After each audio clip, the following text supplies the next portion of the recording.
Hello friends, कैसे हैं आप सब। Welcome to pharmacy classes by Aarti ma'am.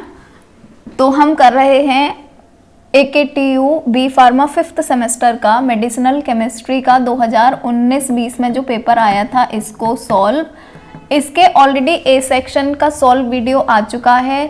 Section B का जो ए क्वेश्चन था उसका भी वीडियो ऑलरेडी बन चुका है। अगर आपने ये दोनों वीडियो नहीं देखे हैं तो चैनल पे जाके देख सकते हैं। आज हम करेंगे सेक्शन बी का बी क्वेश्चन जो आया था इसको सॉल्व। तो बी क्वेश्चन आया था, right the synthesis and mechanism of action of acetazolamide. Acetazolamide का सिंथेसिस और मैकेनिज्म ऑफ एक्शन लिखना था। तो अब देखिए, सबसे पहले जब भी हम क्वेश्चन लिखेंगे तो हमें एसिटाजोलामाइड के बारे में पहले बताना पड़ेगा थोड़ा सा कि एसिटाजोलामाइड आखिर है क्या। ठीक है, कौन सी कैटेगरी का ड्रग है, क्या करता है, वो थोड़ा सा बताना पड़ेगा। हर किसी क्वेश्चन में सबसे पहले थोड़ा सा इंट्रोडक्शन जरूर लिखा करो क्योंकि उससे मार्क्स अच्छे आते हैं। ठीक, तो एसिटाजोलामाइड के बारे में सबसे पहले थोड़ा सा लिखेंगे कि एसिटाजोलामाइड जो है ये यूज होता है डायूरेटिक की तरह। डायूरेटिक का मतलब क्या होता है, जो यूरिन का सिंथेसिस करते हैं, जो यूरिन का सिंथेसिस करते हैं या यूरिन के सिंथेसिस को इंक्रीज कर देते हैं। ठीक है, वो होते हैं डायूरेटिक्स। तो ये भी यूरिन के सिंथेसिस को इंक्रीज कर देता है। अब ये क्या है, एक वीक और एडजंक्टिव डायूरेटिक है। जैसे आपने अगर डायूरेटिक्स का क्लासिफिकेशन पढ़ा होगा तो वहां पे पढ़े होंगे थायासाइड डायूरेटिक, लूप डायूरेटिक्स। इसके बाद में वीक एंड एडजंक्टिव डायूरेटिक, जो वीक होते हैं, ज्यादा अच्छे से काम नहीं करते हैं एज डायूरेटिक, उनको वीक और एडजंक्टिव डायूरेटिक बोलते हैं। तो ये वीक और एडजंक्टिव डायूरेटिक कैटेगरी का ही ड्रग होता है। ठीक, इसके बाद में ये आखिर करता कैसे है डायूरेटिक, तो ये इनहिबिट करता है एक एंजाइम को जिसको हम बोलते हैं कार्बनिक एनहाइड्रेज, इसको CA भी बोलते हैं। ठीक, तो कार्बनिक एनहाइड्रेज एक एंजाइम होता है, उसको ये इनहिबिट कर देता है पेरोक्सिमल कॉन्वोल्यूटेड ट्यूबुल में। PCT का मतलब क्या होता है, पेरोक्सिमल कॉन्वोल्यूटेड ट्यूबुल। यहाँ पर ये कार्बनिक एनहाइड्रेज एंजाइम को कर देता है इनहिबिट, जिसकी वजह से यूरिन का सिंथेसिस इंक्रीज हो जाता है। ये 3 पॉइंट लिख देना, बस इतना काफी है।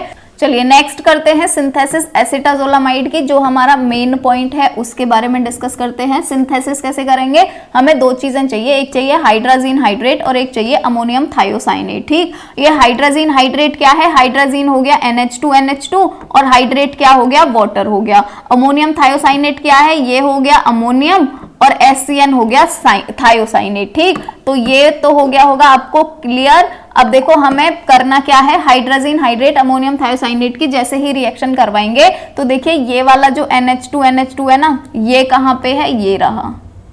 ठीक, ये आगे यहाँ पे NH2 एक हाइड्रोजन जो है वो यहाँ बॉन्ड बनाने में यूज हो गया है, तो इसीलिए एक एक हाइड्रोजन बचा है यहाँ पे दोनों के पास। अब अगर हम यहाँ पे नेक्स्ट देखेंगे तो सबसे पहले आपको ये जानना है कि यहाँ पर है ना 2 मॉलिक्यूल ऐड हो रहे हैं NH4HCN के, यानी अमोनियम थायोसाइनेट के। तो यहाँ पे जब 2 मॉलिक्यूल ऐड हो जाएंगे तो देखो होगा क्या, ये वाला कार्बन से, ये वाला जो कार्बन है इस कार्बन से एक साइड में ऐड हो जाएगा ये वाला S और एक साइड में ऐड हो जाएगा ये वाला NH4। ठीक, तो देखिए यहाँ पे यही ही हुआ है। ये यहाँ पे क्या है, ये है C, ये है C, दोनों जगह पे C से एक साइड में ऐड हो गया है S, ये हो गया एक साइड में ऐड S, एक साइड में ऐड हो गया है NH2, ये हो गया एक साइड में ऐड NH2। ठीक है, तो 2 मॉलिक्यूल हैं और दोनों ही मॉलिक्यूल में सेम चीज है, C से एक साइड में S ऐड करवाना है और एक साइड में करवाना है NH2 ऐड। ठीक, वही चीज यहाँ पे हो गई है। इसका नाम जो है वो आप देख लीजिएगा, इसका पूरा नाम क्या होता है। वैसे इसका नाम नहीं भी लिखेंगे तो भी चल जाएगा, आपको ये दोनों नाम पता होने चाहिए और यहाँ पे ये वाला नाम पता होना चाहिए अच्छे से। बीच वाले नाम नहीं भी पता होते तो चल जाता है। मेन चीजें जो स्टार्टिंग पॉइंट है और जो लास्ट वाला पॉइंट है वो आपको अच्छे से पता होना चाहिए। ठीक, तो यहाँ तक ये बन गया है अच्छे से। अब हमें क्या करवाना है, यहाँ पर फॉस्जीन गैस की हेल्प से हम करवा देंगे इसका साइक्लाइजेशन। तो जब हम इसका साइक्लाइजेशन करवाएंगे तो देखो कुछ नहीं है साइक्लाइजेशन में, बस आपको क्या करना है, यहाँ पे ये जो बाहर वाले बॉन्ड थे ना जिनसे हमने S ऐड करवाया था C से, ये जो बाहर वाले बॉन्ड है बस इनको पहुंचा दो अंदर। तो देखिए ये यहाँ पे पहुंच गए हैं बॉन्ड अंदर। ठीक है, ये अंदर की तरफ पहुंच गए हैं दोनों के दोनों डबल बॉन्ड। और हमें सीधा सीधा क्या करना है, ये वाला जो NH2 है, देखिए ये वाला जो NH2 है सबसे पहले इसको हटा दो, इसका काम ही नहीं है अब, तो ये हटा दिया और सीधा यहाँ से ये बॉन्ड अटैच करवा दिया है S से। तो देखो यहाँ पर मैं आपको दिखा देती हूँ कि यहाँ पर ये जो सीधा बॉन्ड है ये ऐड करवा दिया है सीधा का सीधा S से। ठीक है, और ये जो NH2 था ये हो गया है गायब भी। अब देखो ये यहाँ पे जब इतना स्ट्रक्चर बन गया है तो इतना स्ट्रक्चर पहले आपको याद कर लेना है। इतने स्ट्रक्चर के बाद में फिर आपको क्या पता करना है, सीधा सीधा कि जो एसिटाजोलामाइड है इसका स्ट्रक्चर है क्या, क्योंकि इसी की हेल्प से ही आप आगे आगे आगे आगे स्टेप करते जाएंगे।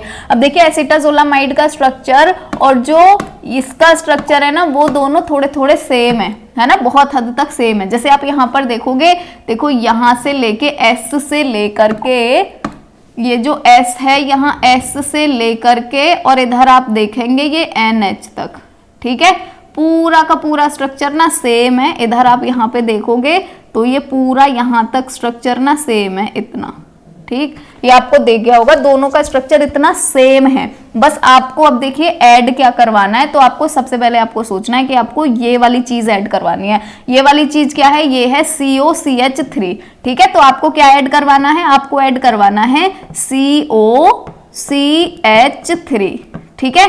इसके लिए आपको सीधा क्या करना है, बस यहाँ पे Cl और ऐड कर दो और इसी की ही रिएक्शन हो रही है, देखो यहाँ पर यही ही ऐड हो रहा है CH3 COCl यानी एसिटाइल क्लोराइड, और एसिटाइलेशन करवा देना है।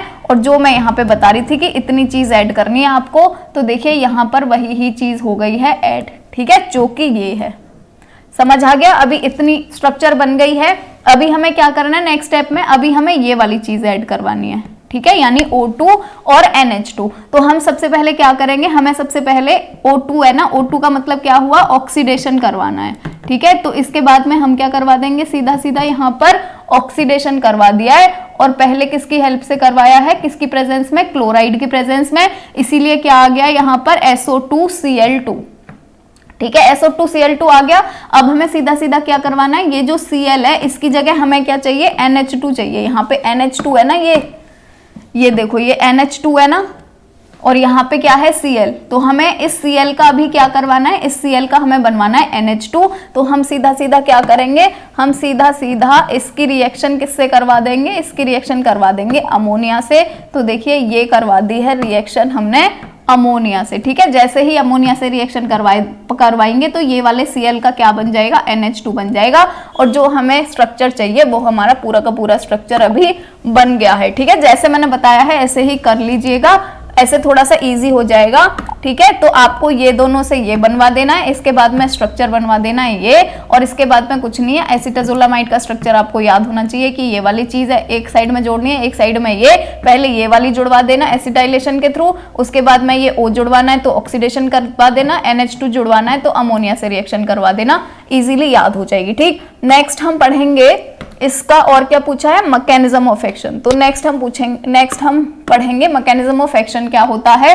तो एसिटाजोलामाइड जो होता है ना, देखो ये बेसिकली करता क्या है, कार्बनिक एनहाइड्रेज को इनहिबिट करता है। ये है कार्बनिक एनहाइड्रेज, ठीक है, यहाँ पर भी है और यहाँ पर भी है। अब ये जो कार्बनिक एनहाइड्रेज जो है ये करता क्या है, पहले हमें ये पता होना चाहिए, तभी तो हमें पता चलेगा कार्बनिक एनहाइड्रेज के इनहिबिट होने से होगा क्या, ठीक। तो देखिए जो कार्बनिक एनहाइड्रेज है ये क्या करता है, ये H2O को और CO2 को, इन दोनों को अल्टीमेटली किस में कन्वर्ट कर देता है। लास्ट पॉइंट क्या है कन्वर्जन का, एक तो कर देता है H+ आयन में कन्वर्ट और एक कर देता है HCO3 आयन में कन्वर्ट, ठीक है, बाइकार्बोनेट आयन और हाइड्रोजन आयन में कर देता है कन्वर्ट। पहले बीच में ये बनाता है, लेकिन हमें देखना है लास्ट में क्या कर रहा है, ठीक है, लास्ट में क्या करता है ये, तो लास्ट में ये दोनों बना देता है, H+ आयन और HCO3 आयन बना देता है। कौन बना देता है, कार्बनिक एनहाइड्रेज। अब ये जो H+ आयन बने हैं ना, ये H+ आयन जाते हैं यहाँ पर यूरिन के अंदर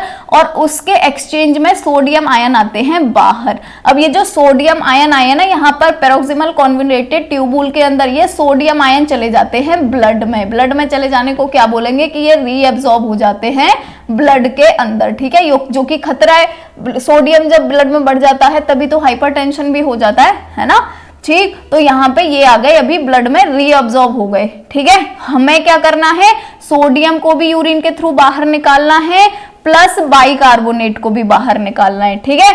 तो देखिए एक तो काम ये हो गया कि जो कार्बनिक एनहाइड्रेज है ना, वो सोडियम जो यूरिन में ऑलरेडी जा रहा होता है उसको ये पहुंचा देते हैं ब्लड में, ठीक है, क्योंकि कार्बनिक एनहाइड्रेज की हेल्प से ही हाइड्रोजन बाहर आएगा, इसी के एक्सचेंज में जाएगा सोडियम अंदर, ठीक है। तो ये वाला जो कार्बनिक एनहाइड्रेज है वो क्या कर रहा है, सोडियम को पहुंचा रहा है ब्लड के अंदर। फिर अगर हम यहाँ पे देखेंगे, यहाँ पे क्या होता है, ये जो HCO3 ऑलरेडी जा रहा होता है, अब आते हैं हम इस पे, वो वाला पॉइंट आपने समझ लिया। अब आते हैं ये वाला जो कार्बनिक एनहाइड्रेज है ये क्या करता है। तो देखिए ये क्या करता है, ये जो HCO3 आयन ऑलरेडी जा रहे होते हैं ब्लड के अंदर, ये क्या कर देता है, इन HCO3 आयन को जब ये H+ के साथ मिल जाते हैं तो ये बन जाते हैं H2CO3, और H2CO3 अल्टीमेटली कन्वर्ट हो जाता है H2O और CO2 में। ठीक है, ये CO2 भी फिर से अंदर चला जाता है। ठीक है, अब देखो हमें क्या करना है, हमें सीधा सीधा पहुंचाना है यूरिन के अंदर दो चीजें। वो दो चीजें कौन सी हैं, एक तो हमें पहुंचाना है सोडियम को और एक हमें पहुंचाना है HCO3 को। इन दोनों को ही यूरिन में जाने से कौन रोक रहा है, कार्बनिक एनहाइड्रेज रोक रहा है। ठीक है, कार्बनिक एनहाइड्रेज इन दोनों, इसमें से सोडियम को कहां पहुंचा दे रहा है, यहां पे पहुंचा दे रहा है, और ये जो HCO3 है इसके साथ क्या कर रहा है, CO2 बनवा के और CO2 को भी भेज दे रहा है अंदर। ठीक है, ये कर रहा है। तो हमें इन दोनों चीजों को अगर रुकवाना है, अगर HCO3 और Na+ इन दोनों को अगर यूरिन में भिजवाना है, यानी यूरिन का फॉर्मेशन बढ़वाना है अगर, तो हमें क्या करना पड़ेगा, हमें इस कार्बनिक एनहाइड्रेज को इनहिबिट करना पड़ेगा।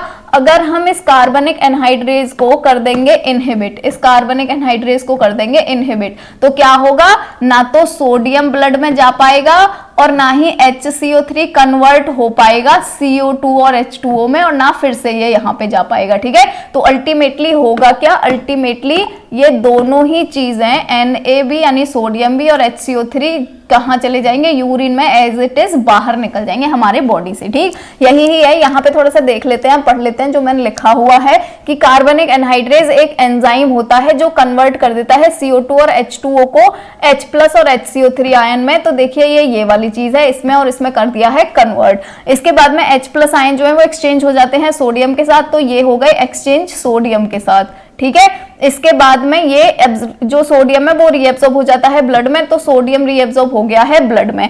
एसिटाजोलामाइड जो होता है ये इनहिबिट कर देता है, एसिटाजोलामाइड इनहिबिट कर देता है कार्बनिक एनहाइड्रेज को। इनहिबिशन जो हो जाता है कार्बनिक एनहाइड्रेज का रीनल ट्यूबुल्स में, इसकी वजह से इंक्रीज हो जाता है यूरिनरी लॉस बाइकार्बोनेट का और सोडियम का, यानी यूरिन में लॉस हो जाता है बाइकार्बोनेट और सोडियम, यानी कि यूरिन के थ्रू ये बाहर निकल जाते हैं। तो ये था इसका mechanism of action. I hope आपको पसंद आया होगा। अगर पसंद आया है तो वीडियो को लाइक कर देना, अगर चैनल पे पहली बार आए हैं तो सब्सक्राइब कर देना और अपने दोस्तों के साथ शेयर भी कर दीजिएगा। Lastly, thank you.